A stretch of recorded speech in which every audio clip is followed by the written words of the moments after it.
the topic for the family. Now the topic, and this is for all my young black men out there. You feel me? This is for all my young black men out there. Black women, I guess, too. Young black women, I guess, too. But I see this happening a lot to our black men, right? Because being African American, being black, being melanated, whatever you want to call yourself, right? A lot of us come from environments. And in these environments, there's a lot of things going on, right? If it's a poverty-stricken environment or an environment where economics aren't the best, then you're going to have a lot of drug dealing. There'll be gangs. There'll be people making money in all these nefarious ways. There'll be pimping. There'll be hoeing. There'll be different type of robberies going down. Just street activity will be a part of your community, right? Right? If you black, you live in the inner city, this is like a reality for a lot of us, right? So here's the thing. We need to, and this is what you should talk to your young man about. You got a young man that's just starting high school, that's in that's in junior high school, even before those ages, right? We need to make sure that our young men, our young women don't go through identity crisis, right? Where they're in a position where they feel like because they're in an environment where everything I was just mentioned is going on, that they now have to participate in any of this activity, right? We need to rethink what's cool in our community, family. We need to rethink what's trendy. You know what I mean? And of course, we got hip hop and we got different type of influences in our community that push money, that push a certain lifestyle. As a parent, those things you have to manage as well as far as talking to your kids about them. But all too often, this is why I want to talk about this. All too often, I see young men who are kind of like caught in the middle, meaning they don't necessarily have it in them to go the street route full throttle. Meaning if you a street dude and you are attempting to be, and this is just real shit, if you're attempting to make money and be successful, that comes with a lot of stuff. That at times that comes with violence, at times that comes with jealousy, that comes with a lot of different things that you have to manage, which is why it's not necessarily the job of choice. Right now, granted, what happens in our community sometimes, you have young men who aren't that successful in these endeavors, then you don't necessarily have the same problems, but you do. Because if you're not as successful at it, then you're kind of just looked at like an idiot. You're like a $300 drug dealer where you just flipping your little work, but you ain't really getting nowhere with it because you don't want to get a job. You see what I'm saying? So we need to be clear with all of our young men, like, it's okay to go get a job, young man. It's okay to, that could be considered cool. It's okay to go get a job. It's okay to work for somebody. Now, I understand wanting to be an entrepreneur because I know a lot of young men say, you know, I don't want to work for nobody. I don't want to work for this white man or whatever. Okay, cool. What kind of business plan you got then? Because it ain't easy to be a business owner. You can say you don't want to work for somebody, but working for yourself is pretty fucking hard too. So what you gonna do? You know what I mean? We can't allow our children to fantasize about how life's supposed to go. Like if you got a young man who got one foot in the street, one foot out, you got to sit down and have a conversation with him. Like you got to have some tough love with him so he can understand that's not the route to go. Like you don't, and I know too many young men who aren't necessarily about that life, but they feel the environment calls for it.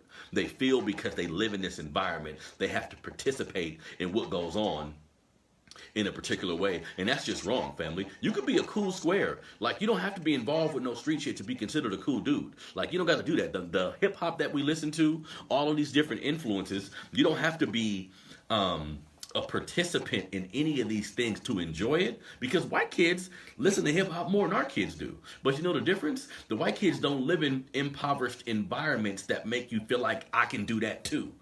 You know what I mean? For the white kids, it's more like they're the goddamn zoo. You know what I mean? They just looking behind the cage like, wow. They're just happy to see what goes on behind the goddamn curtain. They don't want to participate, not necessarily. You know what I mean? Too many of our young men feel like they have to participate in the street shit. And we got way too many young men who ain't respectful. We got way too many young men that's wearing their pants down to their goddamn knees. We got way too many young men that don't know how to hold a conversation with you. You see what I'm saying?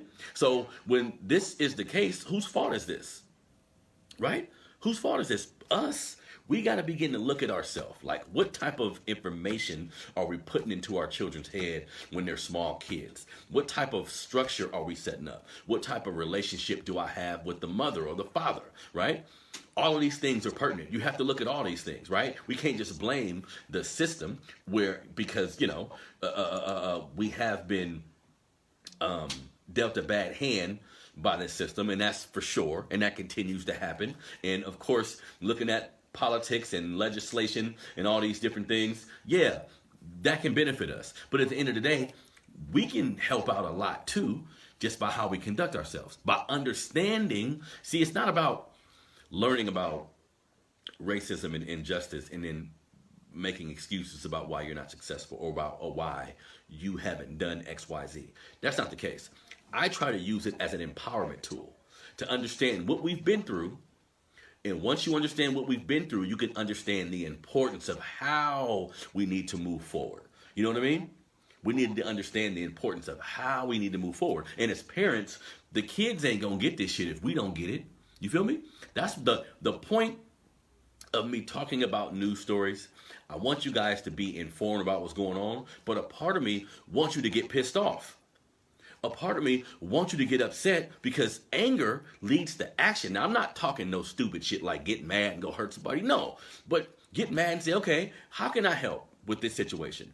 The things in this country that's happening to my people, how can I be of service to the people who look like me? The first way you can be of service to all of us, black man, black woman, right? The first thing you can do for all of us is raise your damn kids.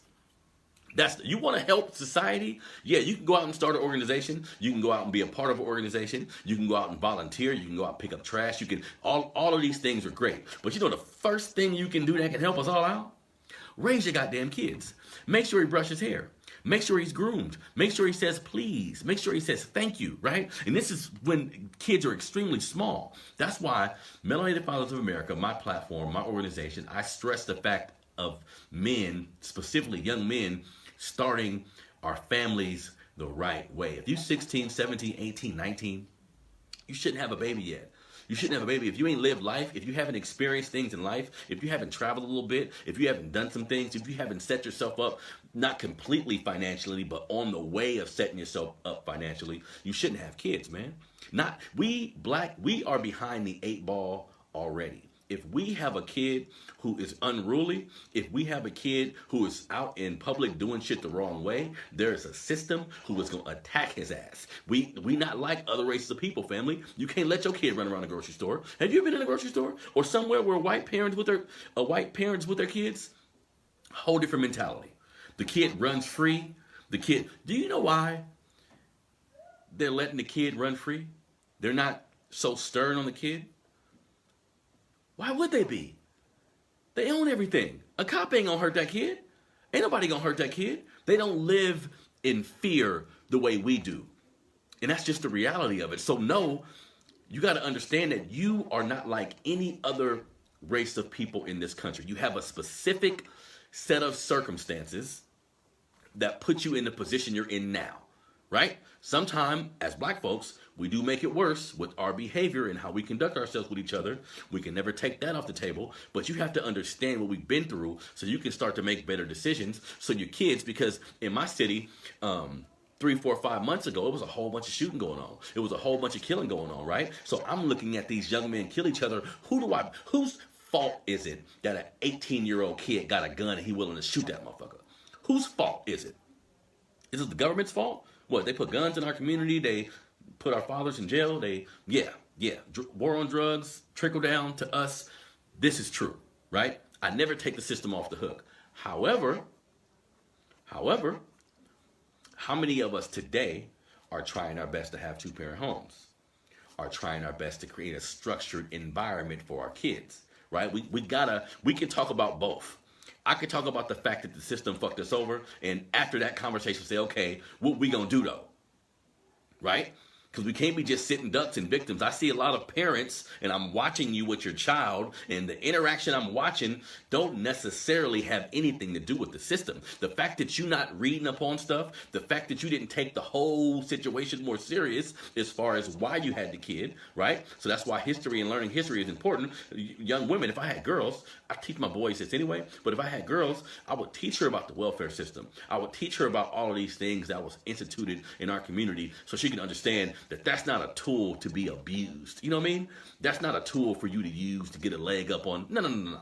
All that type of shit is supposed to be temporary if you want to keep it real, you know what I mean? But in our community, we've allowed women to a degree to use that as a bargaining tool against a man. Like, if you don't do what I want, I'm going to get child support. If you don't do what I want, I'm going to get on welfare, all these different things. So these systems at times get used against us. You know what I mean?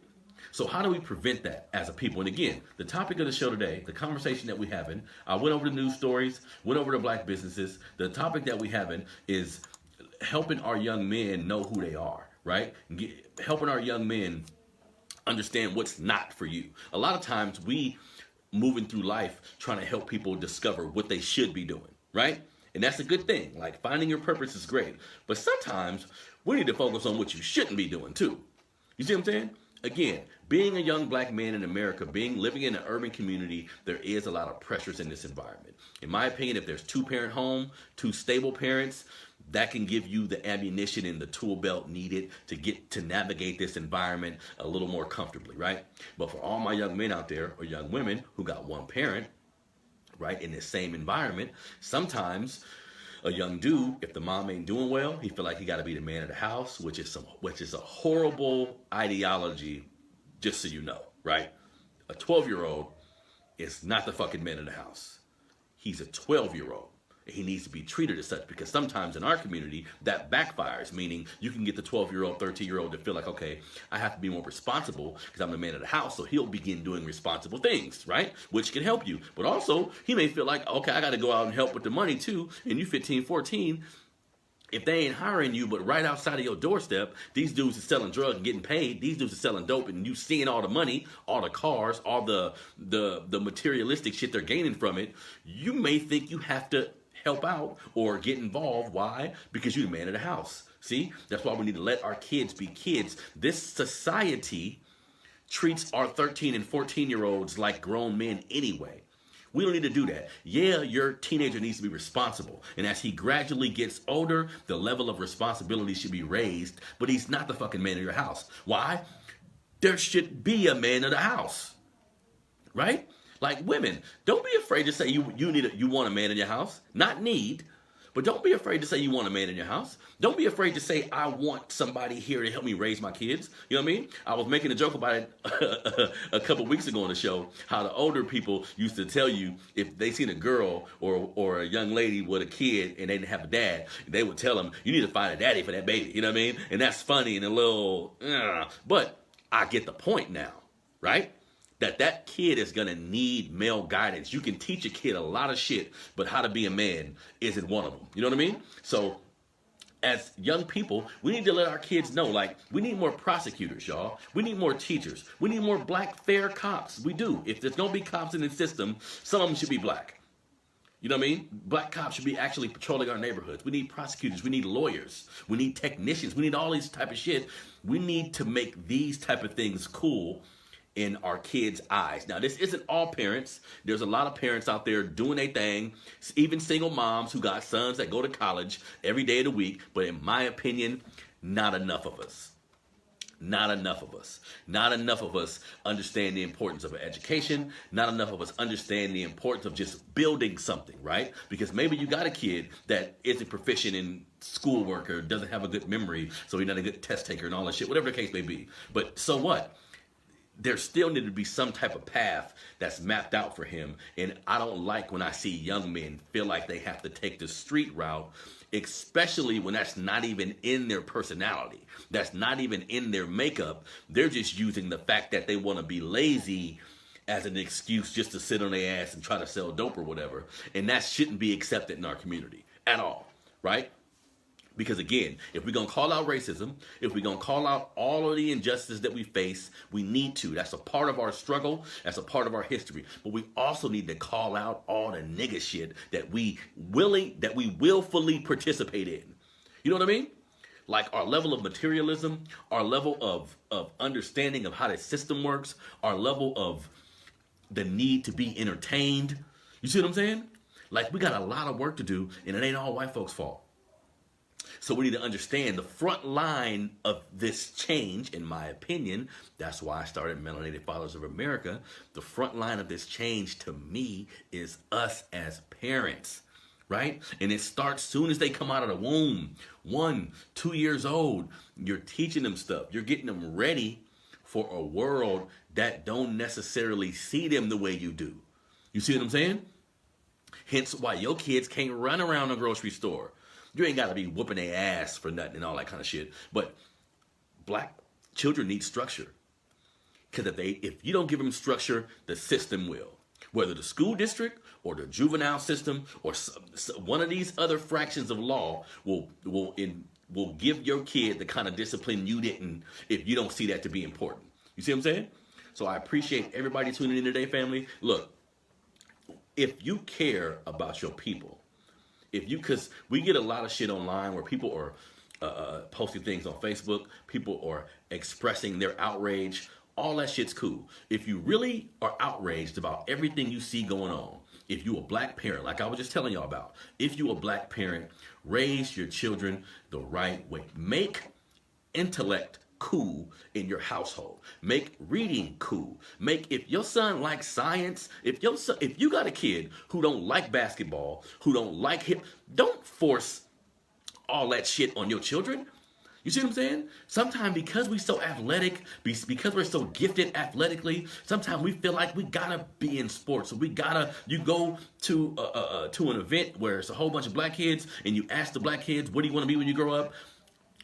60% of them going to say something involving sports or rapping. Horrible.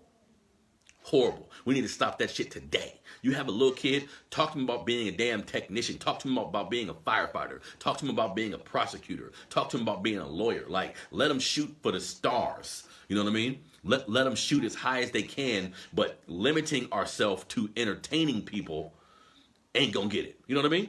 So that's been another episode, man. This has been another episode, man, of the Melanated Convo podcast. I appreciate everybody tuning in. Please go to the YouTube page, family. If you're watching this video, please like the video, share the video. Go to my YouTube page, which is Melanated Fathers TV on YouTube. The website, melanatedfathers.com, is still being rebuilt. I had somebody hack my site and got all into my shit, man. So I got a whole bunch of stuff I got to fix, but I'm going to keep pushing it for y'all. Not just for Black History Month, but every other week on the Melanated Fathers TV YouTube page, we release a video called History Matters, where I dig deep into a particular time in history, a particular person in history. So that's something you can do too. If you don't want to read a whole bunch of stuff, go to Melanated Fathers TV on YouTube. You can show your kids the History Matters video. After you watch the video, you guys can have a discussion about it. Again, man, this is your boy Harrison. Thank you for tuning in to another show. I'm out.